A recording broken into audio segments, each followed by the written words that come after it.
What's up, guys? Sam Taggart here with the DD Experts. And in this video, I'm going to walk you through for all the solar people, roofers getting into solar, solar dealers.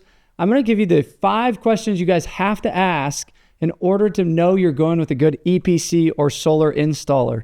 There's so many people out there that are like, look at me, I'll install your jobs. They might have a direct sales division. They might be fully an electrician. They might be a solar EPC. There's a lot of variations of guys that are out there willing to bang panels up on a roof. So in this video, make sure to watch the whole thing because the last tip that I'm going to give you is going to be the most important. So let me break down the first one.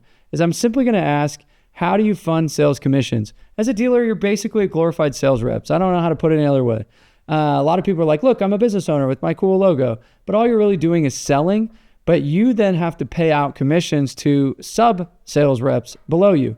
So if they give you, let's say, a red line, and they're paying you, let's say, $10,000 a deal total, are they giving you $2,000 at M1, which means the first milestone? That could be permits, that could be signed deal, that could be, approved permits. All of those things are different milestones. So you need to understand, how are you funding our commissions? Because if you're trying to run a setter model or you're trying to pay out sales reps and they're taking 3 weeks longer than another installer, you're in a cash flow, you're paying the bank if you need to fund any of yourself as a dealer. Then the next question I'd ask them is, how do my chargebacks work?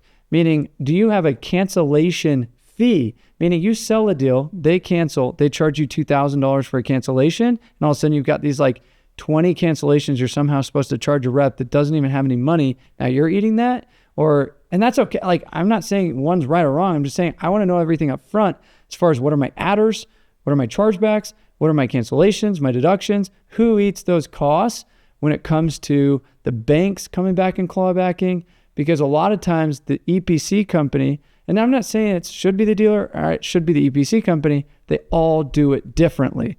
So let's say I was selling for one EPC or an installer and I switched to another one. And I'm under the assumption that they're all the same.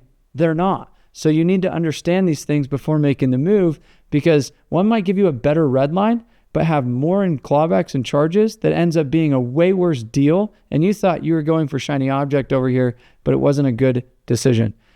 Next piece I'd ask, what are all my adders, main panel upgrade, trenching, my mileage if I'm out of distance, things like that. Because one company, a way an installer is going to manipulate the system is they might sell a solar battery, it's the same battery, for let's say a 20% markup, and that's where they're making their margin. Or they might charge you $2,000 for an MPU, where the last dealer you're with were $1,500, and the next dealer might be $2,500. So it's the same thing. It's an MPU. Some of them might say, we give you MPUs for free, but we charge you a bigger red line. And you're like, okay, cool. I knock in like really ghetto old neighborhoods, and so 50% of my jobs have MPUs. So it's like, sucks to suck, but you said you give them for free. I'm willing to take the little worse red line. So you're playing this game of like comparing. So many people just say they're at a 2L red line. These guys are at a 2L red line, let's just say. But that is not 6s. That is not 6s. I would take a higher red line all day for certain things like adders, for certain things like chargebacks, for certain things like dealer fees. Some people might bake in dealer fee percentages from the bank, and it's like, hey, those guys have a Mosaic 399. We have a Mosaic 399. But you're like, yeah, the dealer fee with them is, say, 20%. The dealer fee with them is 25%. And so you're like, oh, that changes on every single job.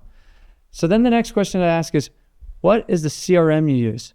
And when I ask about the CRM, this is a very important piece. If I'm a solar dealer and I'm using 3 different installers, I now then have to do some API integrations, build some kind of spreadsheet system, do something to know where my projects are at in a simple format, because what I don't want to do is give all my reps 3 different logins. And it just is really confusing. So then the follow-up question would be, do you have an end portal that you're giving to sales reps, or is that up to me to then communicate back to the reps where their jobs are at, where they're on hold? How are you communicating? Is it just some email? Is it via text? Is it in the CRM? Do I have actual real-time updates on what's going on with my projects? Or am I just in the dark? Because one of the biggest frustrations salespeople are going to have is, I don't know where my deal's at, and I wish I would have known that 3 weeks ago because I probably would have saved my cancel. Or, no wonder I'm not getting paid. This is stuck on hold. And I think a lot of times people they don't ask the CRM or to see the CRM to know if they're going to be able to functionally run their sales operation off of that type of technology.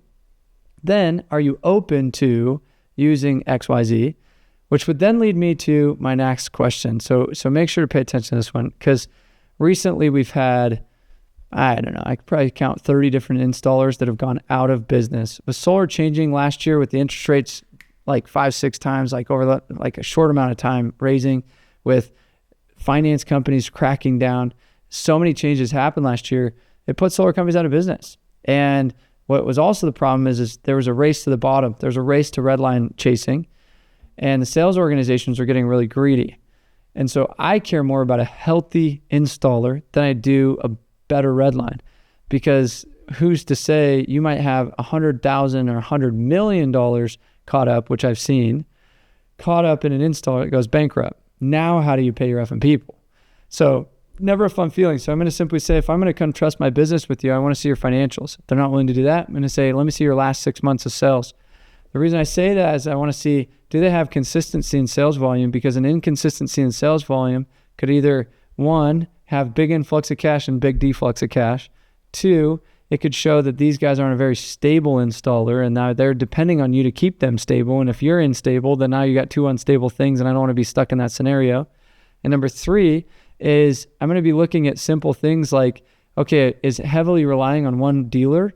Is it heavily relying on multiple dealers? Is there, and can I make some judgment calls based on just their consistency of the last 6 months? Then I want to see their growth rate. The reason I say this, and you may disagree with me on this, but I'm going to say some companies are all bragging about, like you look at Empire, went out of business a few years ago, so I'm going to use them as a use case. They grew so fast that they were bragging about 30-day installs. And when you grow fast, it doesn't mean you can always maintain the quality and the timelines. So if I can brag, yesterday I was doing 30-day installs, but you just brought on another 100 accounts, that doesn't mean tomorrow you're going to be doing 30-day installs. Let's just be real. The second piece that I want to make sure I'm asking, and guys, if you're liking this, you can always reach out to us and ask us for help. I think too many people don't realize we are Switzerland. I could care less what installer you're working with. I get paid to coach you in your best interest. And I've helped a lot of dealers navigate negotiations and avoid some massive, massive red flags. So go to the link in the bio and schedule a call on our website to get maybe some private coaching around this. If you're a business owner and you're not getting private coaching and around navigating how to pay, how to negotiate, how to structure, how to do all that, you're missing out. You're missing out, and you're probably losing. I had a client in El Paso. She just had started consulting with us. Her EPC and installer found out, and she got 30 cents better pay. That's $300 a kilowatt on every single one of her jobs. She was doing about 40 a month. I was like, what you pay me, girl? She just fact that she knew I had a network, and she knew that they knew that I was going to make sure everybody was keeping it honest. And just by reaching out and being part of our community, made her hundreds of thousands of dollars more for doing absolutely nothing. And I'm not trying to say, and let's go beat up the installers. I actually think the installers need to have more meat on the bone, because what they're not realizing is their service costs, as being in business for 8 years, all of a sudden their service costs go up because now they actually have warranties that they have to fulfill on and things like that. That's really hard to anticipate. So I want the dealers to be healthy, and I want the installers to be healthy. And so the last piece I'm going to say is, when dealing with an installer and you know that they're bragging about their timelines, is go and say, let me see the actual, don't just scrub it. I want to see your actual last 100 deals. And I don't want you to take out the outliers. I want you to keep the outliers in. And I want to run a report when it was signed to when it was installed and when it was PTO'd. Can you give me those 3 benchmarks? Signed, installed, PTO'd. Because some people are good at putting glass on roof and they skip the permitting and they don't do it the right way. So I would avoid that. But signed, installed, and PTO'd. So hopefully these give you some real good tips on how to go vet an installer, because there's thousands of out there. And like I said, I'd reach out to us. We can do some private coaching, whether it's just virtually or we come out to your office and help you navigate this. But I do see people losing thousands of dollars when they shouldn't be. So I just don't want you to get put in the wrong scenario. So hopefully you got some value out of this. Send this to maybe some of your other sales dealers that you know, some buddies, and we'll see you guys on the next video.